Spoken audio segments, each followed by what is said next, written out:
Hola, mi nombre es Constanza Retamal Bustamante, soy licenciada en Psicología y practicante en el Centro Psicosocial José Luis Iserdears. El día de hoy te quiero hablar sobre un tema muy transversal que afecta a todo tipo de persona y que recibe el nombre de procrastinación. El objetivo del video es presentar aspectos teóricos sobre su definición, sus causas y sus consecuencias, pero también entregar estrategias prácticas que te permitan abordar esta problemática y desarrollar conductas más adaptativas en distintas áreas de tu vida. Para comenzar, quiero presentarte el extracto de una conversación entre Mafalda y Felipe que representa lo que es la procrastinación y algunas de las consecuencias que puede traer para quien la experimenta. Mafalda saluda a Felipe y le pregunta qué te ocurre. Felipe responde, nada, que en vez de hacer los deberes me pasé el tiempo leyendo historietas. Y lo peor es que no disfruté las historietas sabiendo que tengo que hacer los deberes. Y resulta que ahora me entra la angustia porque todavía no los hice. Mafalda pregunta, ¿y por qué no vas y los haces de una vez? Felipe responde, enseguida, enseguida. Ya que no disfruté las historietas, déjame al menos disfrutar mi angustia. La procrastinación entonces se define como la tendencia generalizada de aplazar el inicio y o la finalización de las tareas planificadas para ser realizadas en un tiempo determinado. La procrastinación no solo se presenta en el ámbito académico o laboral, sino que también tiene lugar en el cuidado de la salud, por ejemplo, la atención de la familia o de la pareja, en el desarrollo y la capacitación profesional e incluso en el uso del tiempo libre. En ese sentido, por ejemplo, pudiese haber una tendencia generalizada a aplazar los chequeos médicos, a aplazar el inicio de alguna actividad extra programática, el inicio de la práctica de algún deporte, por ejemplo, entre otras. Respecto a las causas, bueno, el estudio de la procrastinación arroja distintos factores y causas que en esta ocasión agrupé en tres grandes categorías. En primer lugar, se encuentran las características ambientales, como pudiese ser el ruido, el realizar las tareas en lugares inadecuados como la cama, o el tener distractores como un televisor encendido, por ejemplo. En segundo lugar, las situaciones que promueven la elección de otras actividades distintas a las tareas asignadas según sus consecuencias, como en el caso de la demora en obtener recompensas o premios, o por otro lado, la aversión o rechazo a la tarea. Esto pudiese ser, por ejemplo, en actividades como un proyecto de investigación, la realización de la tesis, por ejemplo, en un ámbito universitario, en donde la recompensa se ve al final del periodo o cada ciertos meses. Entonces la persona, al no tener esta recompensa en un corto plazo, se distrae con otras actividades que pudiesen ser más atractivas y que pudiesen tener justamente esta recompensa en el corto plazo. En tercer lugar, se identifican las características personales que promueven el aplazamiento. Entre ellas puede haber, por ejemplo, una baja motivación al logro, un déficit en el autocontrol y la autogestión, tendencias perfeccionistas que le dificulten a la persona iniciar o finalizar la realización de una tarea porque cree que no tiene los recursos, las herramientas necesarias para realizarla como quisiera hacerla. Por otra parte, puede haber cierta manifestación de la autonomía frente a la obligatoriedad de algunas tareas, es decir, cierta rebeldía o cierta voz frente a la obligatoriedad de algunas tareas, de algunas actividades. Y por otro lado, el miedo al fracaso, miedo a fracasar, errar, tanto en términos personales como para el resto, para la familia, para los profesores, por ejemplo, en un ámbito laboral, pudiese presentarse también. Entonces, como hemos visto hasta el minuto, la procrastinación no es solo una cuestión de baja responsabilidad o mala gestión del tiempo, sino que supone para la persona un verdadero problema de autorregulación, tanto a nivel cognitivo, es decir, de las ideas, afectivo, es decir, en términos emocionales, y también conductuales, es decir, en términos de la conducta, de la actitud, que suelen acompañarse de malestar subjetivo, de ansiedad y o preocupación como consecuencias. Entre otras consecuencias, se identifica la ansiedad, la depresión, la baja autoestima, la culpa, el estrés y el bajo rendimiento académico. Bueno, en virtud de las ideas previas que uno tenga, de la ilusión, de la expectativa respecto a la realización de una tarea, si el resultado es positivo, alcanzo el logro, el objetivo que me propuse, lo más probable es que las consecuencias también sean mucho más agradables y sean también evidentes. Por otro lado, si las conductas planeadas no se realizan en el tiempo estimado, la probabilidad de que aparezcan conductas negativas se incrementa. En general, entonces, la procrastinación se asociaría con consecuencias negativas, molestas e inevitables que sobrevienen para la persona. En cuanto a la intervención, ¿qué hacemos con la procrastinación? Los distintos programas de intervención en procrastinación usualmente se enfocan en aspectos como dividir la tarea o la problemática en subtareas o partes que puedan ser más fácilmente terminadas. El gran objetivo, la gran tarea, la voy dividiendo en subtareas. Además, se recomienda estimar y considerar el tiempo que la tarea y sus partes pueden requerir. ¿Cuánto tiempo, cuántos recursos, cuánta energía me va a llevar realizar la tarea número A, o letra A, perdón? ¿Cuánto tiempo, cuánta energía me va a demorar realizar la tarea B, C y así sucesivamente? Entonces, no se trata únicamente de hacer una lista de las cosas que tengo que hacer, sino también asociadas al tiempo. De esta manera, las listas de tareas que yo vaya haciendo van a ser mucho más realistas respecto a la energía y el tiempo que implica. Por otra parte, se recomienda hacer listas u otras estrategias que me permitan verificar y hacer seguimiento de lo que yo voy haciendo, lo que necesito para cada parte y lo que hace falta para completar en concreto. En este sentido, pudiese ser, por ejemplo, un checklist, de manera de que yo vaya haciendo seguimiento de las tareas que ya cumplí y de las que me faltan. Algunas notitas, por ejemplo, hacer uso de los POSIT, o por ejemplo, si la persona así lo prefiere, utilizar el teléfono con recordatorios o con alarmas que le permitan tener presente estas tareas. Por otra parte, y considerando las causas que se mencionaron hace un momento, se recomienda preparar las herramientas, el ambiente y las condiciones para hacer la tarea controlando los distractores. En este sentido, por ejemplo, se recomienda estar atento a la luz que yo tengo, es decir, la iluminación, la ventilación que yo tenga, los distractores, los ruidos, la comodidad, el confort que tenga en el espacio, tomar agua de vez en cuando para ir hidratándonos. Por otra parte, se recomienda identificar y considerar los mejores momentos del día para realizar ciertas tareas. Hay quienes tienen mayor nivel atencional durante la mañana, primera hora de la mañana, otra gente a mediodía u otros incluso en la noche.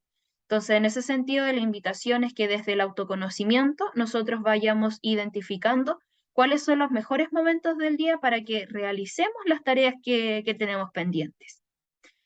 Por otro lado, se recomienda en estos programas de intervención sobre la procrastinación dejar en nuestras listas tiempo disponible para actividades que pudiesen ser espontáneas, que pudiesen ser emergentes del momento. Y en ese sentido también es importante atenderlos porque pueden ser urgentes. Por otra parte, también atendiendo las causas que se mencionaron hace un momento, en los programas de intervención de la procrastinación se recomienda tener presente el uso de la recompensa. Recompensarme a mí y recompensar a quienes me ayudaron en la realización de una tarea por el resultado, por el esfuerzo realizado, por el avance que logré. Asimismo, se recomienda fomentar el soporte de terceros en la realización de las tareas o las actividades. Si tengo la oportunidad de pedir ayuda a un amigo, a alguna amiga que tenga conocimiento en el tema, que tenga habilidad, que tenga experiencia y que me pueda ayudar, de esta manera se invita a fortalecer estas redes de apoyo y así como yo puedo solicitar o apoyarme en otras personas, la invitación también es a ayudar y colaborar en lo que se pueda realizar de manera que la tarea en sí sea mucho más agradable. Otro aspecto a considerar que se enfatizan harto en la psicología positiva tiene que ver con la motivación y las fortalezas. Identificar en mí cuáles son mis motores, cuáles son mis habilidades, qué es lo que me moviliza y de qué manera puedo hacer uso de esta motivación y de mis fortalezas para realizar a tiempo mis actividades. Por ejemplo, a mí me puede motivar la música, escuchar algún podcast, y en ese sentido, por ejemplo, si suelo procrastinar el aseo de mi hogar, puedo acompañar el aseo con alguna lista en Spotify o el capítulo de algún podcast, por ejemplo. Otra recomendación es utilizar las fortalezas en favor de mis actividades. Por ejemplo, si yo me considero una persona vital, con mucha energía, utilizaré entonces mi energía para realizar las actividades que tengo pendientes. Por otra parte, si me considero una persona curiosa, eh, que se siente atraída por el conocimiento, por el aprendizaje, pudiese pensar o verme atraída por un tema desconocido por la simple curiosidad de ver cómo resulta, cuál es finalmente el resultado de la realización o finalización de una actividad. Desde la honestidad pudiese ser decir, no me gusta, honestamente esto me parece aburrido, no me es atractivo, pero no realizarlo me consume mayor energía que hacerlo. Entonces, en ese sentido, la psicología positiva invita a mirar hacia adentro cuáles son nuestras fortalezas, hacer uso de ellas y tratar de avanzar en este obstáculo a través de ellas. Como se menciona un poco aquí, identificar, priorizar cuáles son los obstáculos que yo pudiese enfrentar, pensar de qué manera voy a hacer uso de mis fortalezas para superar estos obstáculos y también, que es sumamente importante, visualizar el resultado, visualizar el sueño, visualizar la meta.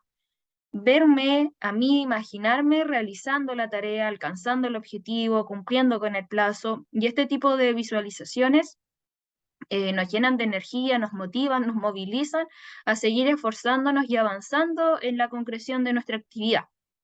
Por otra parte, ante tareas recurrentes, tareas que sean seguidas, que sean bien periódicas, la invitación es crear un hábito.